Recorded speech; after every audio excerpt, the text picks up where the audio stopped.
Okay, so what we've got on our schedule today is quite a lot of stuff. It's an introduction to ethics and morality. We're beginning now to move into the core of the course. So that's what we're trying to do today. Set you up for the framework that I'm using to make sense of how to think about the world in ways that allow you to assess what's going on and think about the ethics and morality. So what we're going to do today is this initial section, try and get a perspective of morality and ethics, look at the moral brain, and then work on a new perspective on morality and ethics. We'll see how far we get into that if we get started. Again, back to that, we'll spend some time there. And then at the end of class, you've got the stakeholder mind map is due. Then Thursday, we'll be looking at the adaptive management review and finishing up whatever we need to from there, team presentations, and do your individual stakeholder analysis. So I'm really hoping that you find that after a little discussion now and the previous exercise and the marks, you get a much better sense of what you're doing there. Normally, about half the class really kind of gets it. And then the rest, by the time they're doing their third one, they're getting it. And if you're not, don't hesitate to come and talk to me, because sometimes it's just a matter of me walking through it very carefully, what you did, what you needed to do. Okay? That has really worked well for some students in the past. That is, they're just not getting it. So, well, that's my job, to help you get it. So anyway, that's what we're up to today. The getting a perspective takes us into this question, right and wrong. We're trying to understand what makes right and wrong. It's complicated. I wish it was simple. I wish I could say, do right and avoid wrong. Well, I can say that, but what on earth are we talking about? And that's the problem. So it's a problem of perspective. What is right and wrong really takes on different tones, whether or not you're looking at it in terms of philosophical terms, cultural terms, operational terms, or pragmatic terms. And those are not quite the same thing. That is, when you're looking at your situation, are you going to bring in philosophical tools? Unlikely. I don't know too many people who are going to apply philosophy to making something, a sense of something in terms of right or wrong. Unfortunately, that's the way most ethics courses are taught, is if you're going to be applying philosophy for the rest of your life. Your culture tells you a lot about what's right and wrong. The probability is you're going to agree with parts of it and disagree with parts of it, and for some potentially really good reasons. So, how far are you going to go with that? Operationally, there are lots of issues around making things work. Okay? That if it doesn't work, something's wrong. Okay, what's wrong? Is it morally wrong as well? Difficult. And then there's pragmatics, which most people hate. Americans have raised to a high art. That is, there's an American assumption that if something works, at some level it is true and right and good. Okay? Now there's a certain amount of truth to that. But in what way, and how far are you going to go with it, long term and short term? So what is the perspective you're going to take on right and wrong in a particular situation? And then every group brings its own perspective. You're typically working as part of a work team, work group, or in an organization, and it has its own traditions. Regardless of culture, background, training, every work group has its own sense of what you can do and what you can't do. And then, of course, you've developed your own perspective based on your upbringing, life experience.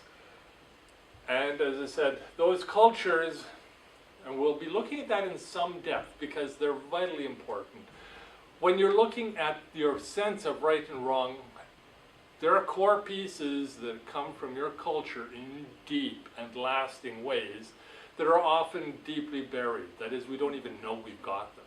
And so that's kind of where we'll end up, is trying to look at those issues because they turn out to be profound, because they influence us from our childhood. We're raised in them. They're part of the way the air we're breathing when we're brought up.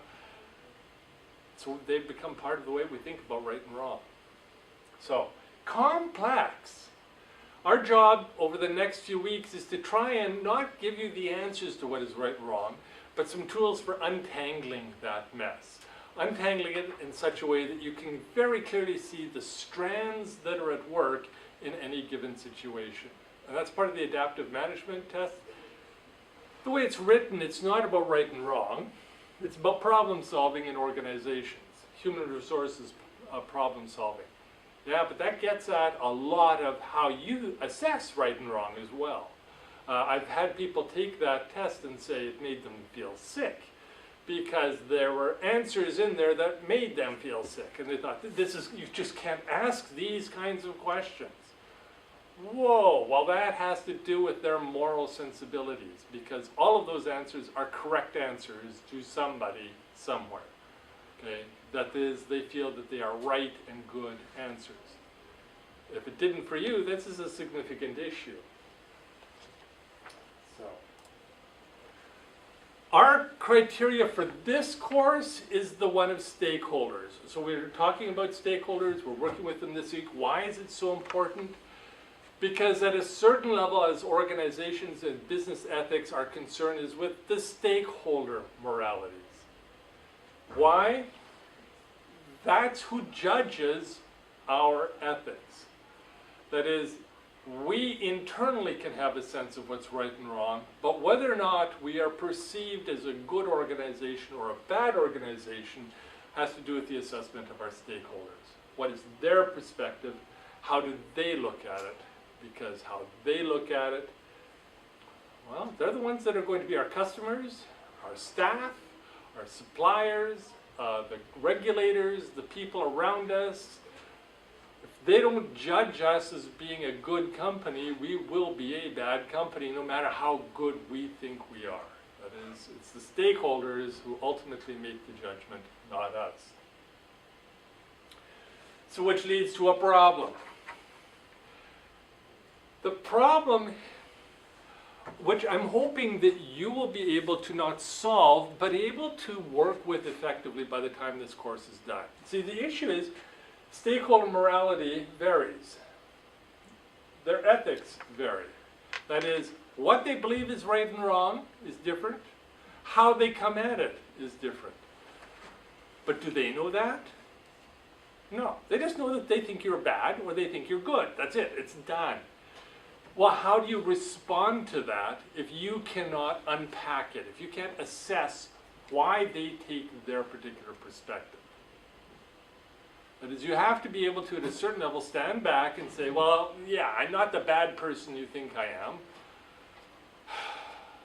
Here's what's going on. Can I explain it to you in such a way that you will understand? This is what I think you think, but can you see other perspectives, other parts of the puzzle? And if you can do that to people, they will often begin to understand what's going on and begin to feel better about you and what you're trying to accomplish. So,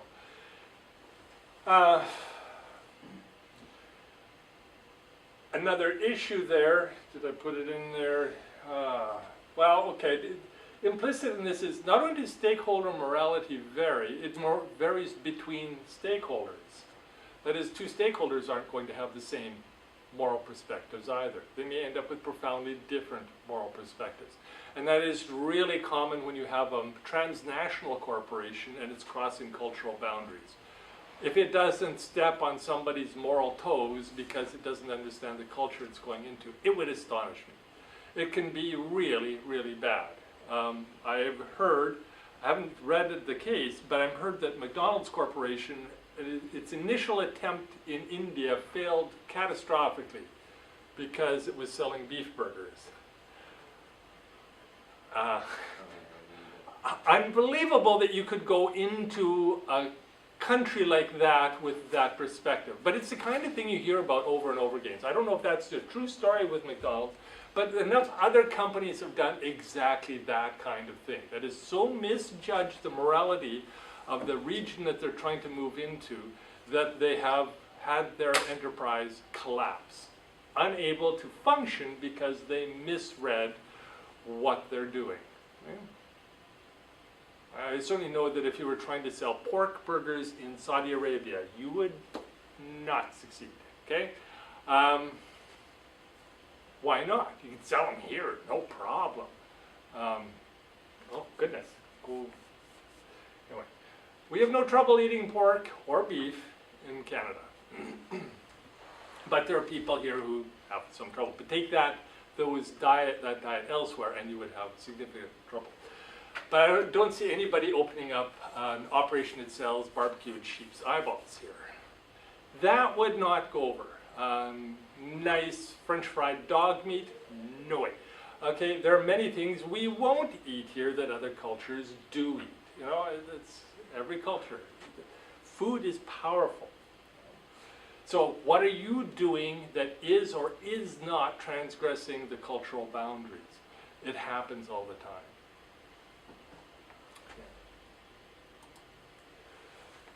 Now, the next issue we need to think about is the relationship between ethics and morality. So I brought this up already earlier in the course.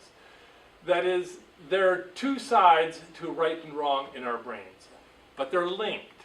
That is, we've got morality, and I've expressed that in times. That's the content of right and wrong, the kinds of things we believe are right and wrong. And then there's ethics, the method of right and wrong. Then the two of these overlap. That is, we think some types of morality in themselves are wrong. We think some kinds of ethical ways of doing things are wrong. And sometimes some types of content, we don't care even if you use the correct method, it's still the wrong content. That is, they're not separate, but they're not the same. They're linked, overlapping, they lead to each other, they guide each other, but they're not identical. Or are they? My comment here is not all ethicists agree with this presentation, in particular this part. In particular, anyway. One of the issues for some ethicists is that they're concerned that you must separate these two. Okay? And they work really hard at drawing distinctions that keep them separate from each other. My argument is that's not the way the brain works. That's not the way real life works. You can work at that all you wish as an ethicist. I don't care.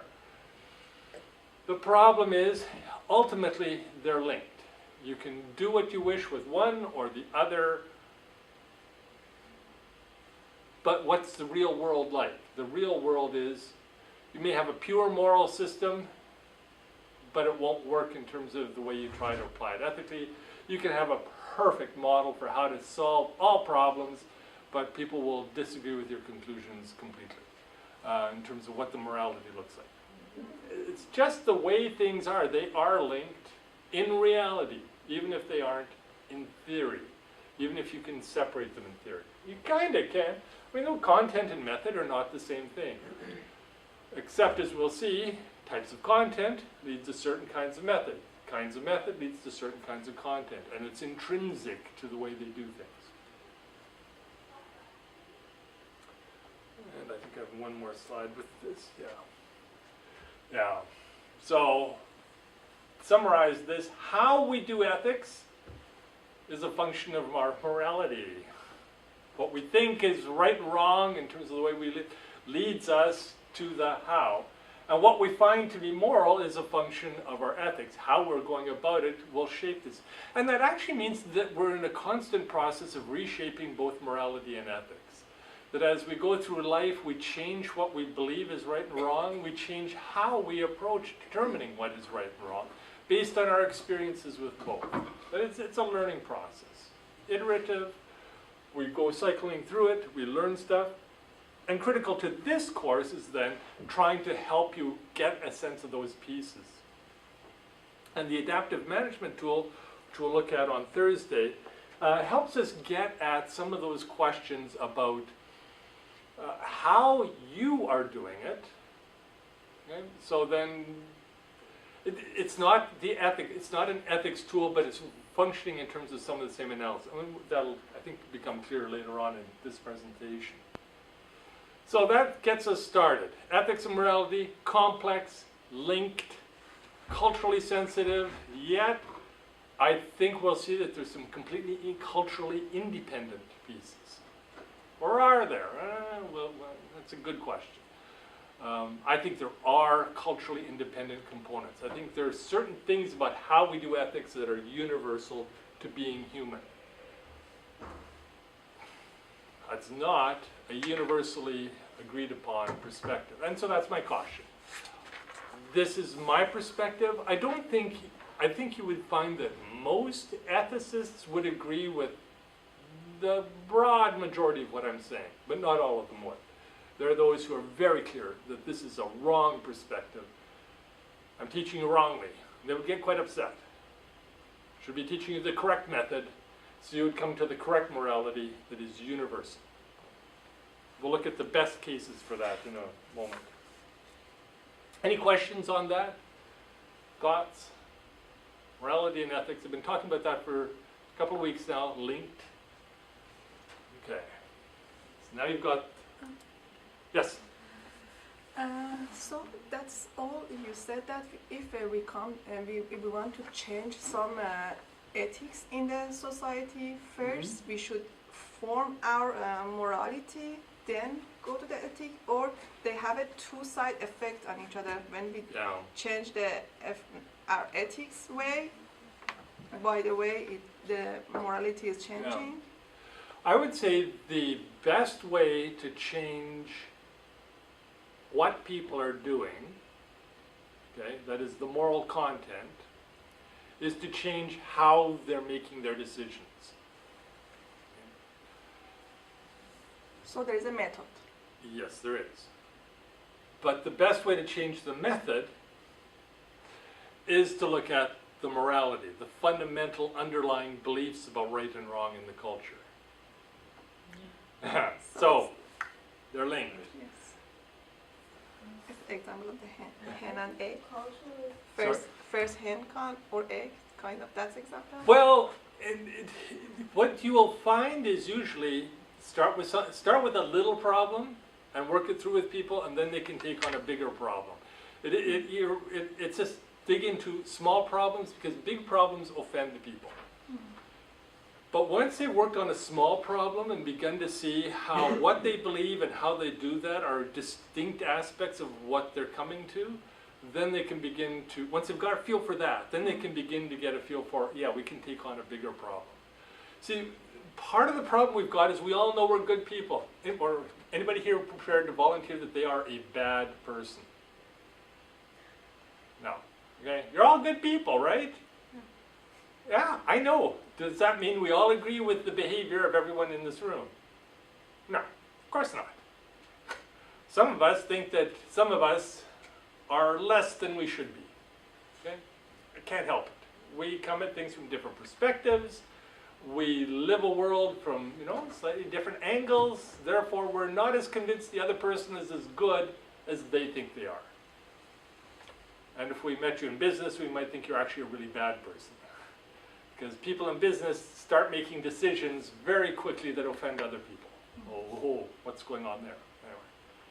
So start with something small. People can begin to grapple with it and understand how those things are linked, what they're doing and what they're bringing to it. And then you can look at bigger and bigger projects. I think that people then try to make decision about something, and the moral decision, it's mostly depends on their culture and the environment that they've grown up. So in that case, I think it's difficult to change their belief on morality, because I'll disagree with you. I think it's really easy to change some beliefs and very difficult to change others. Not because so much of culture, but because of the way our brain functions. And that's where we'll go in a little bit. You're right. Culture is deep and important. But I would say that culture is at most half of what's going on. Better be, because that's why I'm trying to teach you, is that there's a lot that you can